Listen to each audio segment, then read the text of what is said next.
Want to know how to change your application's theme to light mode in Audacity? Well, no worries. In this video, I'm going to show you an easy step-by-step guide on how you can do it. It's super simple and under a minute, so let's get straight to it. Now, first things first, simply open up your Audacity application, and now once you have done that, you should be with this interface right here, and on the top left side you should be seeing edit. So you can just simply select it, and here you should be seeing preferences. Now once you have selected preferences, you should be opened with a new window. You can either select Ctrl+P as well. Now once you open that, here you should be provided with quality and much more. So here you should be seeing interface right below quality. Just simply select it, and on the theme you can just simply select this drop down box right here and then select light theme right here.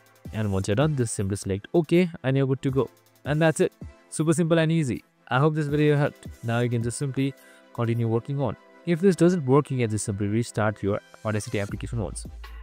Make sure to like, subscribe and tune in with us for more of these videos. See you in the next one.